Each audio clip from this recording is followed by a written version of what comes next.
Teknologi informasi memegang peran penting dalam meningkatkan transparansi pemerintahan. Salah satu inovasi yang berdampak besar yaitu e-procurement, yaitu sistem pengadaan barang dan jasa secara elektronik. Pada video kali ini kami akan membahas bagaimana ICT dapat mencegah korupsi dengan penerapan e-procurement. Sebelum kita lanjut ke pembahasan yang lebih dalam, alangkah baiknya kita cari tahu dulu nih, apa sih itu ICT? Jadi, ICT atau Information and Communication Technology adalah teknologi yang digunakan untuk mengolah dan menyampaikan informasi. Pada konteks pemerintahan, ICT dapat meningkatkan transparansi, akuntabilitas, dan efisiensi layanan pemerintahan. Dengan adanya ICT, upaya manipulasi data, pertemuan rahasia, dan praktik yang kurang transparansi dapat dikurangi dan dicegah. E-procurement adalah sistem pengadaan barang dan jasa pemerintah yang dilakukan secara elektronik dengan platform resmi seperti LPSE. Sistem ini menggantikan proses manual yang rawan terjadinya manipulasi, permainan harga, dan kolusi antar pihak. Yang kedua adalah masalah korupsi dalam pengadaan konvensional. Pada pengadaan konvensional, banyak celah korupsi terjadi, misalnya mark harga.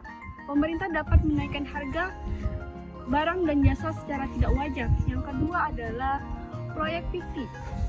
Banyak barang dan jasa pemerintah yang tidak dibutuhkan dan tidak dilaksanakan sehingga dana negara dapat disalahgunakan. Yang ketiga adalah kolusi antar pejabat dengan pemilik barang.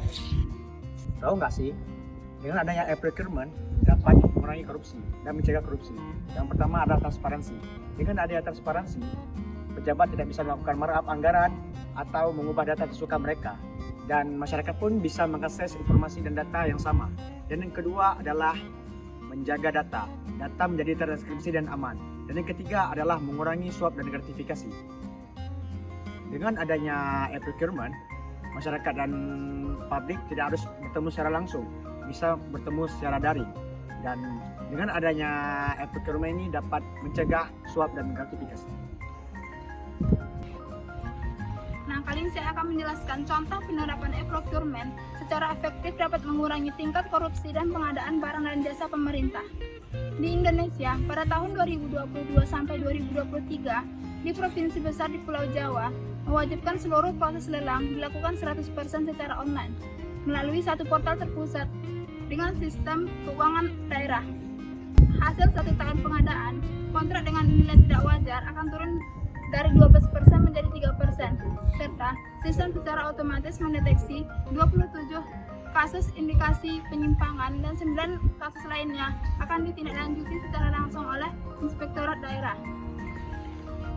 Baik, di sini saya akan menjelaskan tantangan dalam e-procurement. Meskipun tantangan e-procurement membawa banyak manfaat, tetapi ada beberapa kendala yang sering muncul, seperti yang pertama, keterbatasan SDM yang belum terbiasa dengan sistem digital. Banyak pegawai negeri yang belum terbiasa menggunakan teknologi, sehingga proses e-procurement menjadi lambat. Yang kedua, infrastruktur SDM yang belum merata. Di beberapa daerah, jaringan internet sering error atau tidak stabil, sehingga sistem e-procurement tidak lancar. Yang ketiga, adanya potensi penyalahgunaan fitur oleh oknum tertentu untuk kepentingan pribadi. Namun, tantangan-tantangan ini dapat diatasi melalui pelatihan, memperkuat pengawasan, dan melakukan evaluasi sistem secara berkala agar e-procurement berjalan dengan lancar.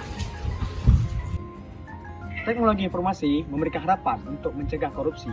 Dengan adanya e-procurement, pengadaan barang dan jasa menjadi transparan, akuntabel, dan efisien.